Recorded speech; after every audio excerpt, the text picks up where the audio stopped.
What a difference. 3 days without any video updates. I know, I'm in withdrawal as well, but it's been worth the wait.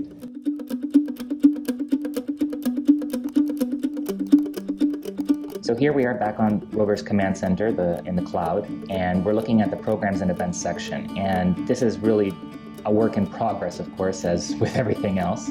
But what we're looking at here are some test programs. And then here we've got event defaults. And these are things basically that actions that ROVer will execute when he encounters a particular event, such as encountering an obstacle, performing an emergency stop, powering off RoboClaws, that sort of thing. So what we'll do now is we'll send over a short drive command, take a look at ROVer's activity feed, and see how he's taking in the commands, reporting back to the web server, and as well as making use of the events and actions that we've now got programmed. So let's send over the drive command. We heard the relays flip on and ROVer. Good afternoon, ROVer. ROVer's now executing the command. You can see that the command has been executed here in the status on the activity feed. He's now reporting that the motors have stopped, which will then trigger a time delay on ROVer, which in a moment, he's going to flip off his motor controllers and announce that to the web server. RoboClaws off. So we see that the activity feed now shows the RoboClaws are off and that ROVer spoke. And of course, along with each of these are details corresponding to what's been happening.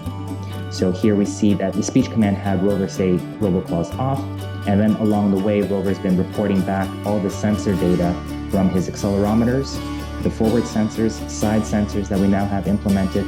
Rear sensors, of course, are yet to come. Here we have the events table that associates events with actions, and here we see the activity feed. So as a very first example, we saw that ROVer reported that he was turning off his RoboClaws, and then he spoke. We see that this event was associated with this code, 10,010, which when ROVer reported that, we issued him the RoboClaws off spoken command, which we can see here in the activity feed. Similarly, if we block ROVer's forward sensor, he'll issue an event code of 10,001 that's associated with that event. He'll then refer to the web server for instructions on what should take place. And we'll have him say, oops, excuse me, and then issue a settings update where we have the relays turned on or off or remain as is, depending on what these settings are. So we'll pass that over. So let's take a look at ROVer now after we block his forward sensor and see what happens. So what we'll do now is I'm going to send over the same drive command as before, but I'm going to block ROVer's forward sensor, and then we'll take a look to see what the activity feed reports as ROVer encounters different events, and then checks with the web server, the command center, and the cloud for what actions to associate with those events. So let's send over the drive command here. I'm blocking ROVer's forward sensor.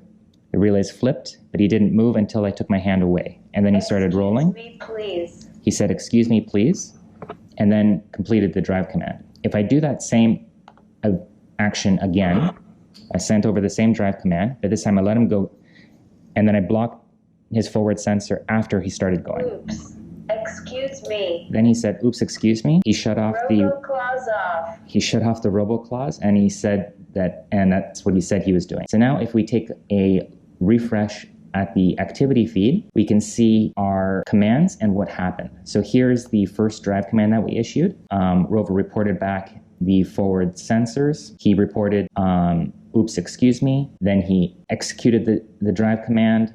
He logged the motors stopped. He logged the obstacle that he encountered. Here's the oops, excuse me, and here's the command that he pulled from the web server to flip his relays according to that event. So all of that, as you can see, the operator there, ROVer, he's executing these in conjunction with the web server telling him what to do when he encounters different events. So you might be saying, well, that's all well and good, but what's the point? Well, the point is that we need ROVer to be able to dynamically check to see what he should do in different situations. Nap time. And there's another example. ROVer saying that it's nap time because a certain time has elapsed. He checked to see what he should do. And in that case, he should shut off the logic boards, the power boards in different areas to conserve power. As you know, my hallway, the route to the front door and the route out into the world is ROVer's nemesis. As you can imagine, no two situations are likely to be the same. So we need a dynamic way of giving ROVer the instructions of what to do as he encounters different events, as different events occur, depending on the context, depending on what we're having him do. So when it comes time for ROVer to drive down the hallway, we can tell him that, this is the context within which you're operating, so these are the relevant actions associated to the events that you might encounter. So I know, you've had enough of the programming stuff. It's fun to watch ROVer actually move. So let's do that. As you know, last week I was working on getting ROVer's turbocharger to work, getting ROVer to function at 24 volts. His primary motors, which are designed for 24 volts, have been running thus far at 12 volts, which proved a little bit challenging for him, especially when he's accelerating from a dead stop. ROVer's not exactly a lightweight anymore, so he needs that extra power to actually get moving. Once he's underway, I think 12 volts will help us conserve energy, but the 24 volts gives him the torque that he needs to actually start moving. So let's see how that turbocharger now affects ROVer's capabilities. And we'll issue the spin commands that we need. So starting with the front left, and we'll go one by one. So send that over. And basically what we're doing here is just creating the program. So now if we go over to the programs and events, do a refresh, we can see that our program has been updated with those individual commands. And we send this over to ROVer. ROVer will adjust all four corners. As we can see he's doing now. The rear right and the rear left. Now he's ready for a spin turn.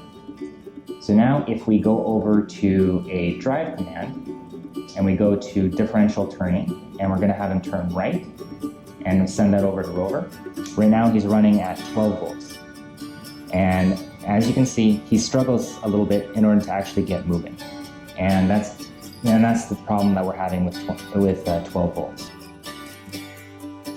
You can see that if I give him a push, he's able to get going, but it's that first turn of the wheels that's really difficult for him. And we're going to turn on ROVer's turbocharger. RoboClaws off. So what we're going to do now is turn on the turbocharger relay. So I'll send that over to ROVer, and we're going to do the same differential turn. So send that over to ROVer.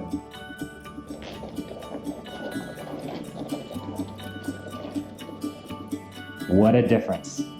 Let's send that again.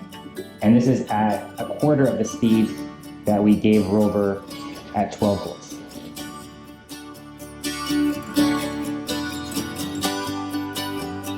Is that not awesome, or what? Turbo power, baby. So I had ROVer do a couple more turns just to get him into a situation where we could talk to you together. But as you can see, the programming on the command center in the cloud is really coming together with ROVer's onboard capabilities, with the turbocharger now able to run at 24 volts, which is helping him immensely, especially with that torque needed to get moving, as you can see, or as you just saw.